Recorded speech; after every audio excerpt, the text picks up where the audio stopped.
Welcome to Tell the Damn Story, the show that explores the many ways to navigate the successes and failures that aspiring and struggling writers face to make your journey that much easier. Ladies and gentlemen, how are you? I'm Chris Ryan, hybrid author of many things. That guy's Alex Simmons, veteran author, and I do mean veteran author of many more things. We're here to talk about our journey to make your journey as a writer or creative easier. And that's why we call this Tell the Damn Story. Now, Alex, you might be surprised at this tone and more of a serious tone today. This is true. You are somewhat more contained than you usually are in the openings of these episodes. No, and I know that it's related directly to the topic of today's conversation. Yes, this is true. This is true. This is why you get to start this off. Desperate times call for desperate message. Let's take that again. Desperate times call for desperate measures, ladies and gentlemen. And these are some very distracting times. Distracting, desperate, despicable, dastardly. Yeah. Disgusting. And each day is a new, what the hell? And that's what we want to talk about today. There's so many writer colleagues that are talking about being distracted and having a hard time just sitting down and writing. Mostly, I'm talking about fiction circles, but even nonfiction circles. Geez, I find myself just wanting to check and see what went wrong next. Saddest thing I heard was, with all this stuff going on, wow, who needs my ridiculous story? Everybody does. And that's why we want to talk about this. We're calling it, Alex, aggressive avoidance, right? Because sometimes you just have to take a stand. And am I going to go out? Am I going to march in a demonstration? Am I going to do this? Am I going to go and troll a bunch of people on internet? Are those the things that are going to be the most helpful with your talent set? Maybe not.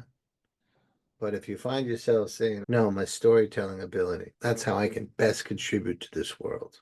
And we're here today to try and give you a way to do that. Yeah. And one way I'm going to start out is acknowledging the elephant gorilla, the gorilla or the elephant with diarrhea in the room, is that the political, whatever side you're on, the political chaos that is ensuing on a minute to minute, hour to hour, day to day basis is throwing everybody. It's throwing so much of what we consider regular life into chaos. And as Chris was saying a moment ago, he has run into writers, I have run into writers who are saying, why even put pen to paper? What can I possibly say that's of any value at this hour? Especially if I'm not doing political statements, I'm not writing social commentary, I'm not writing articles, I'm not railing against this or supporting that. And I would say that there are different ways to affect the temperature of the society at a given time. And I'm going to go back in my wayback machine, as Chris loves to call it that.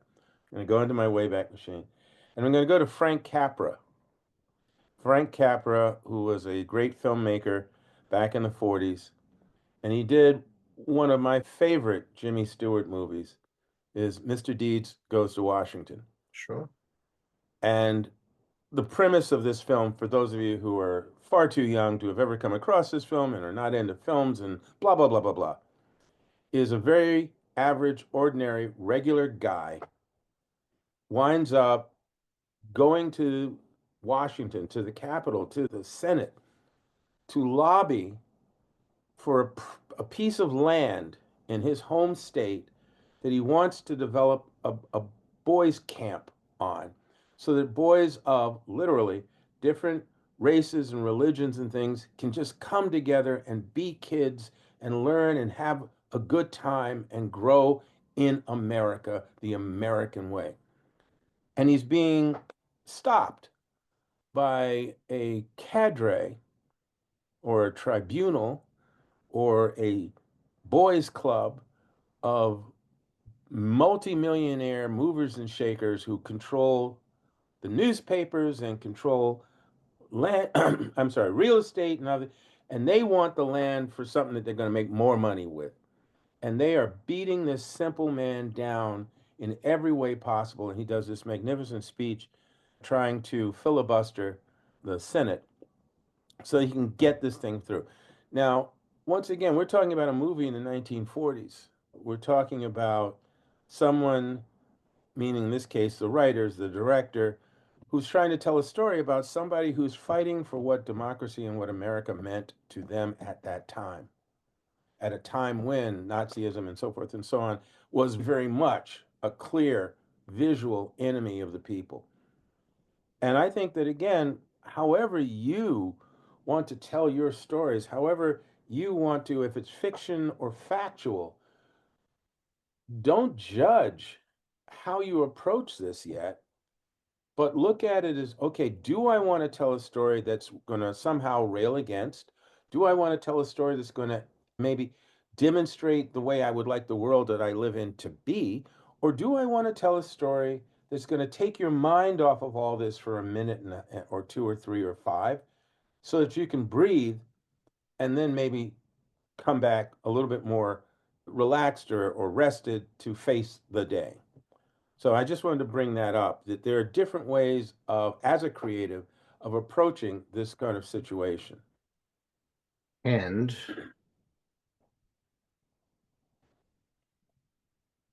there aren't, unless you're writing a sequel to Mein Kampf, there aren't really wrong ways, right? If you do want to write a piece railing about America and screaming for your country back, I can't blame you.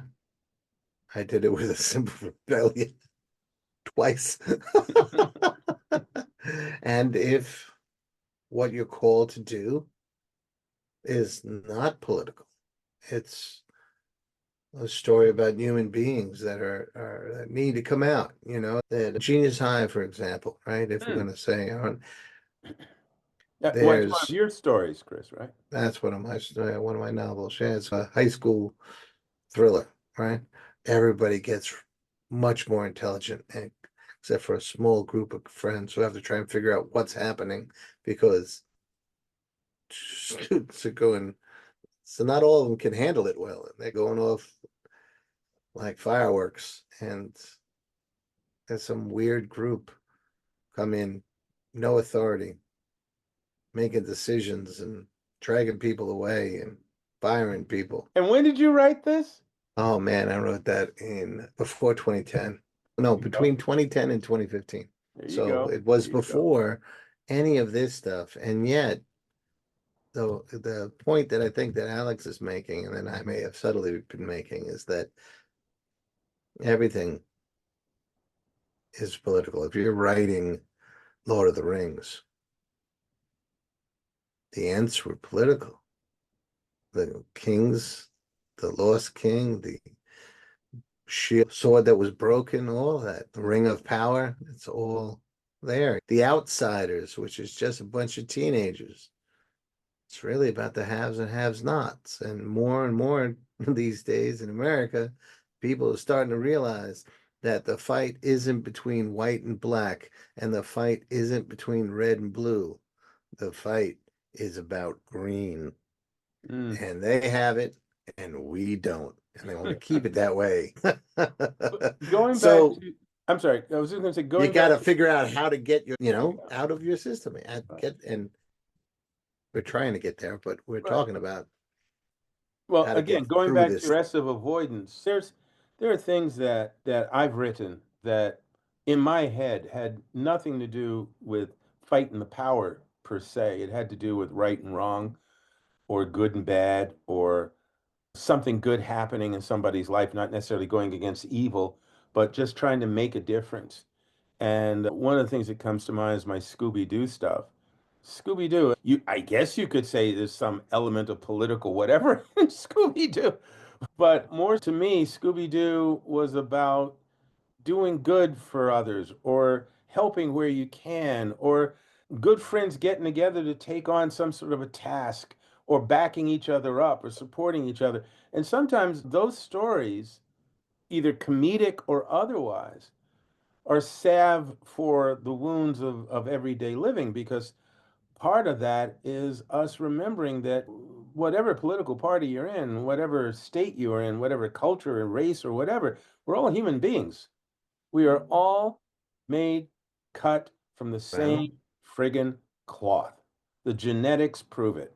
And so the reality is we're going to have similar reactions to different stimuli.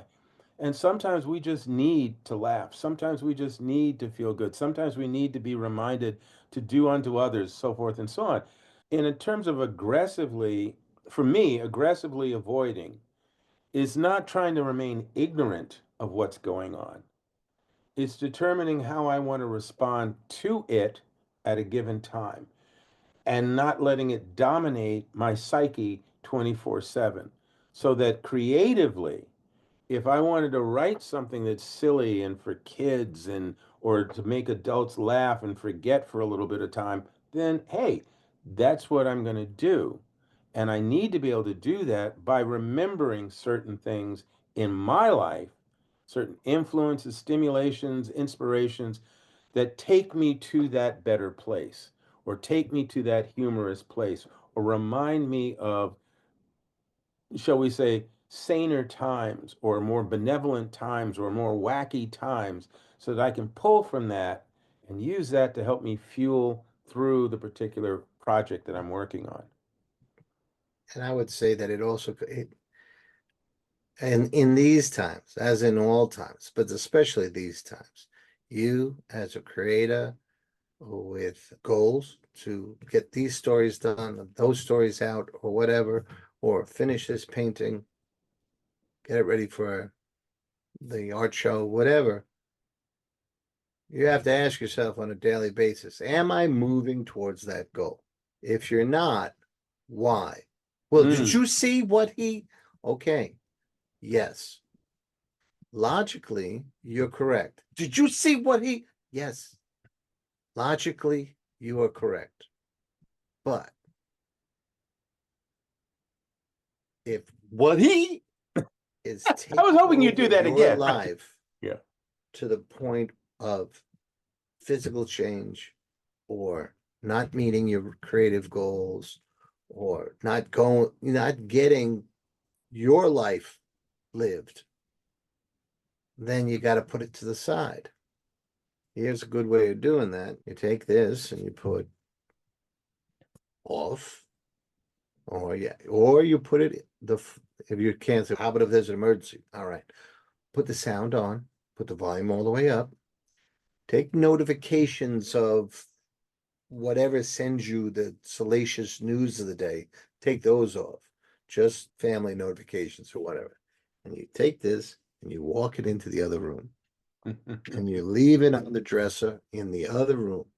Leave the dresser, that room door open. Go to wherever it is that you write. If there's a door you can close so it's harder to get to it, to just check, go ahead, but you keep it at a distance where you can't even see it light up because this is what you're doing now. Here's the rock solid truth.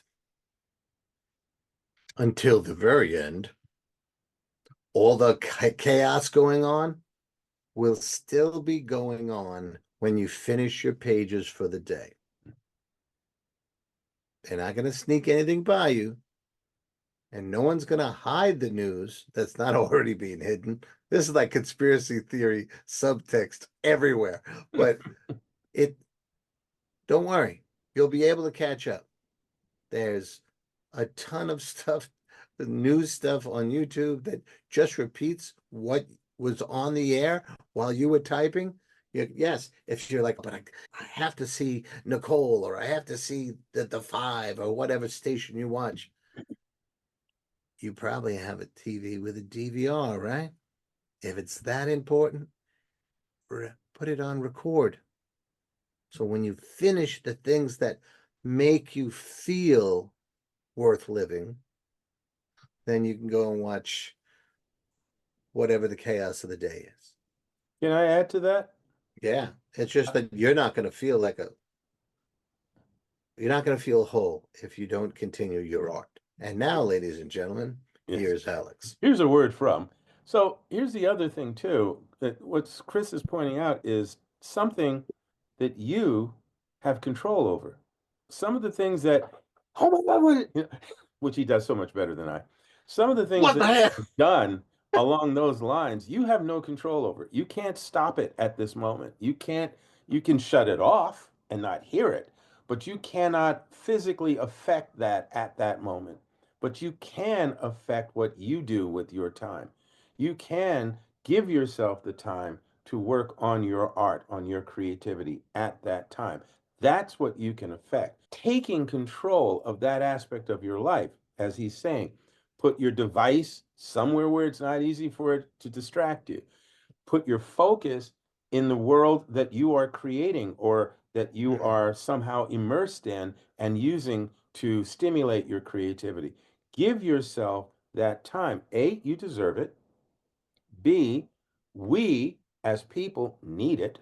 Yeah. We need it for ourselves, but who knows what you're creating, how that will affect others. Chris and I have been blessed over the years to have encountered people who read some of our material and were Yeah. affected by it, impacted by it, Yeah. guided by it, felt better because of it. Whatever the thing was, whether it was a Scooby Doo thing or it was one of the novels he wrote, like Genius High or something like that, we've been blessed with that moment. So we Yeah. know that some of what we put out there is doing some good. And All right. and And you need to have that experience too. and I would add, Alex, you and we are currently struggling with it right now because we live in this world. Mm-hmm. Last week, I had a deadline. It was to write about a fictional character. It's easy to argue that's not going to change the world. Mm. And an article about a fictional character, that's what the hell was going on all last week? Yeah, see what's going on this week, sure. But here's how I got back to work. I read a bunch of that stuff in my life, and all of it has really relaxed me and helped me, especially after a crazy ass day. And I'm hoping with all my heart that someone comes home from a crazy ass day and opens up the book that's going to be in and reads my article or essay and agrees with the passion that I put in about the creator of that character and the enjoyment that I've gotten out. And I hope that makes that person's crappy day less crappy. Crappy. Yeah. It's And if funny. that happens, that's the biggest blessing. That's why we do the stuff we do. Yeah. You So it's mentioned that worth tuning the other stuff out to you get to mentioned that. that the material that you read that gave you that kind of joy. I was interviewed recently by someone who has a podcast in New Zealand, and we were just talking about influences in our lives growing up and all that. And of course, I went on my Thank you, Alex. Thank you. yes. I'm sorry. Go ahead. Yeah.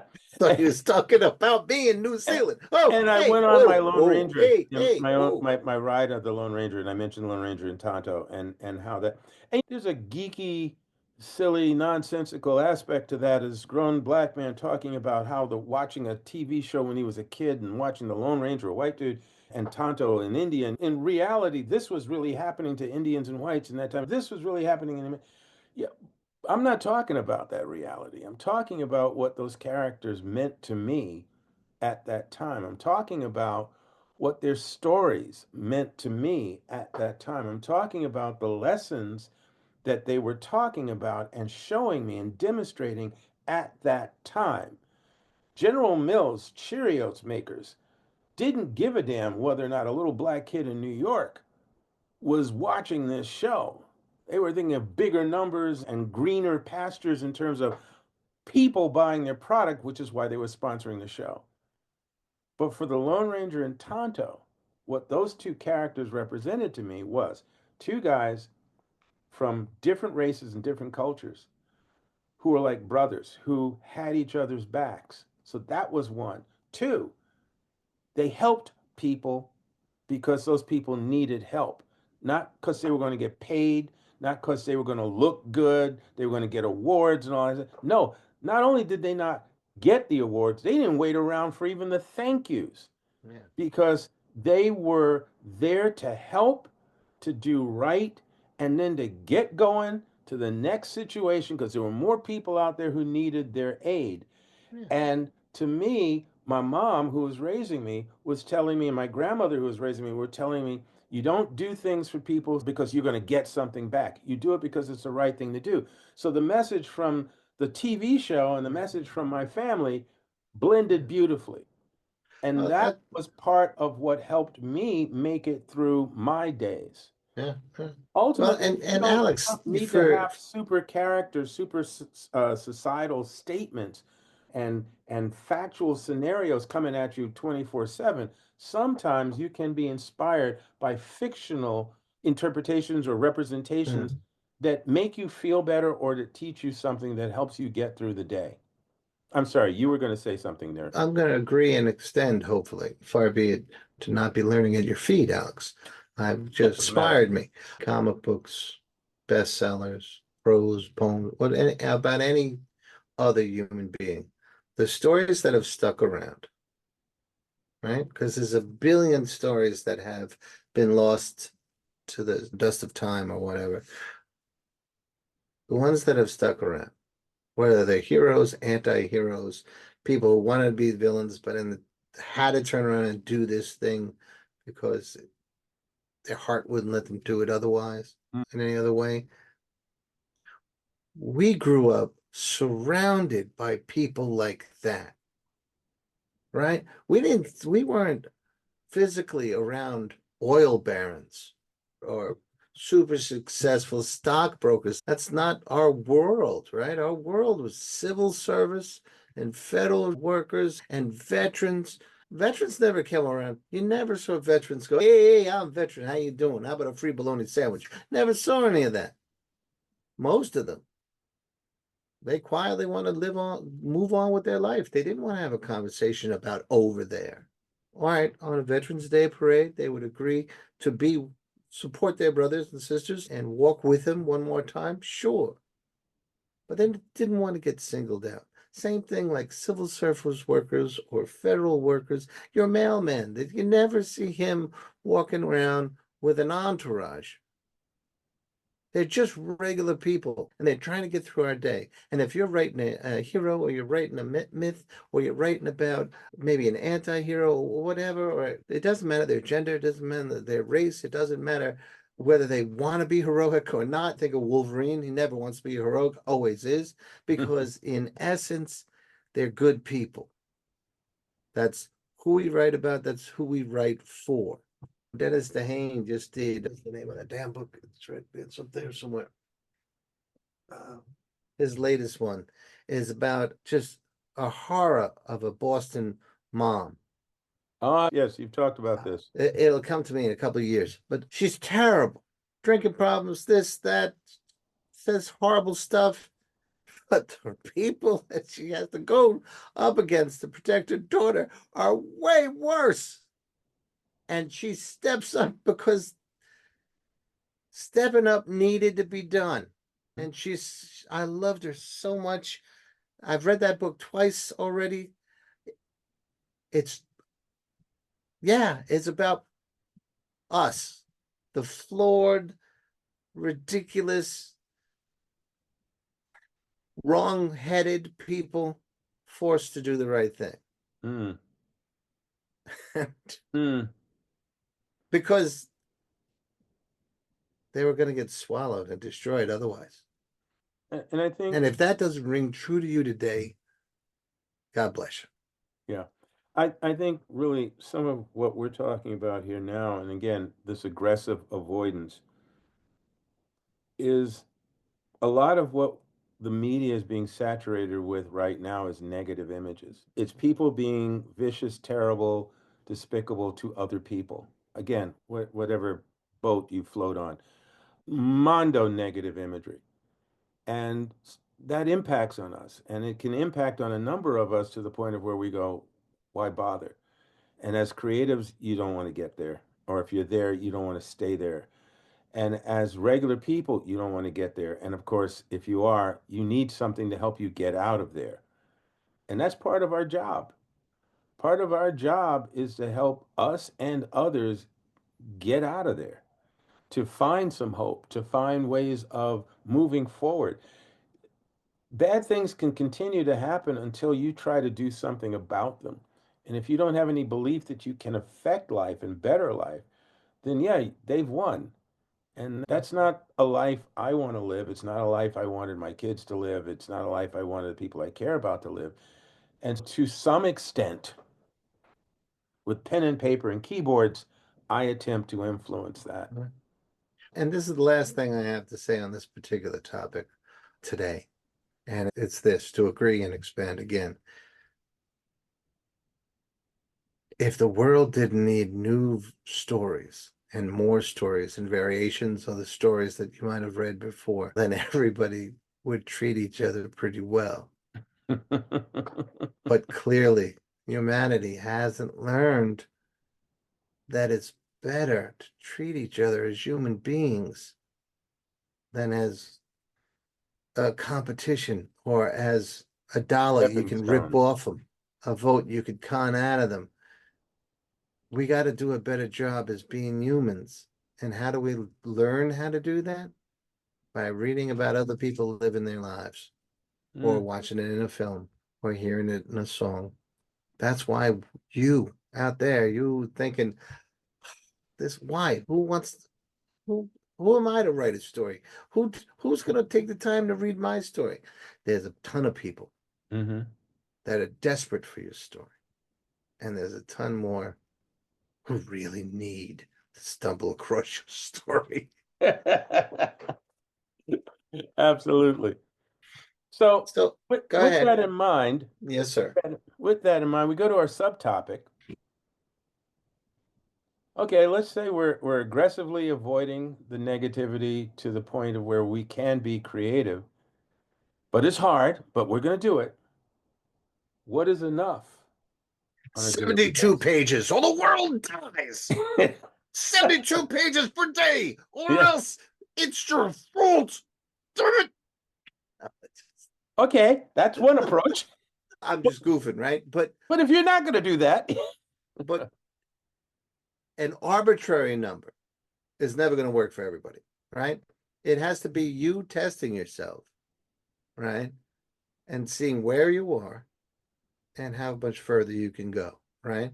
If we were to start doing calisthenics now, Alex would last a certain length of time, and I would last probably a little less, so you say. right? But Let's remember who the older member is here. but if we kept exercising, that time would extend, right? hmm If you do yoga, the first day you do yoga and you do the stretches, maybe you can't stretch as far as you can 5 months in, right? It's sense. So, okay, you sit down. Maybe you say, all right, I'm going to sit down and I'm going to write. If you're a newbie, you might say, I'm going to just write for an hour. And that means I'm going to sit here and do the best I can to come up with it. If that first day it's James Joycean numbers of 7 words, okay, yes, you've also gathered a ton of data on what your actual writing experience was like. If you got up to go to the bathroom 12 times, right? If you had your phone and you went on, if you kept writing and editing out, maybe you just got to relax and stop with the self rejection. Just go. If you wound up doing more research, then all right, maybe you're not ready to write that story. Then do a day. When you sit down the next hour, okay, I have these questions about my story. I'm going to figure them out this hour, if that's what you have to do. But eventually that BS gets in the way and you sit down and you write. If it's 1,000 words in the hour, okay, great. That's your mark then. You're going to try and hit 1,000 every day. If it's 500, Okay, so that's your baseline, right? So you try doing 500 a day. And what you'll find is as you go consistently, if you haven't been writing and you wrote 500 words today, hooray for you. And then if you write 500 words tomorrow, now there's starting to be a little consistency, a little pattern. And what you'll find is you'll be going to 500, but you won't be looking at that number. You'll be in the middle of a paragraph and you know what Joyce does next. And you're going to write that. And then Bobby says this, and then Jose says that. And then all of a sudden, you've gone past the hour, you've gone past your word count. That's cool for that day. And you try, you're going to hit at least 500, and you try to get lost in the story again. Eventually, you'll see I'm hitting 1200 every day. Okay, then that's your new baseline. Mm-hmm. And you move on. But don't be a Wall Street broker where the companies or a board member, right, or some big company where profits have to increase every year, and then relax, okay? Stephen King, all these other people, they don't increase. I've done 6 pages in these 4 hours. Tomorrow it must be 12. No, they're like 6 pages. Get myself a novel in about 2 months. That's cool. And that becomes the work standard. Okay. And then you get to relax. At 500 words, it's going to take you a lot longer to finish a book or a story or whatever. But you'll find what you're comfortable with, and then you'll get to a professional level. If that's not your goal right now, your goal is to write, to block out the chaos and write, and then see how many words you can write, and then see if you can expand that because you're so into the work. That's it. No more pressure than that, and also no excuses. Now you have a bubble of paradise, creativity. You realize it's an escape from the chaos. And then, like Neil Simon, you'll run to that escape every day. This will be a beautiful thing. I love everything he said, and it will work for a number of you. And for those of you who it may be a little bit more of a struggle, 700 pages. No, I will add this thought. If you give yourself every day 20 minutes, and whatever you pull together in those 20 minutes, that's what you've accomplished. But you need to go for the 20.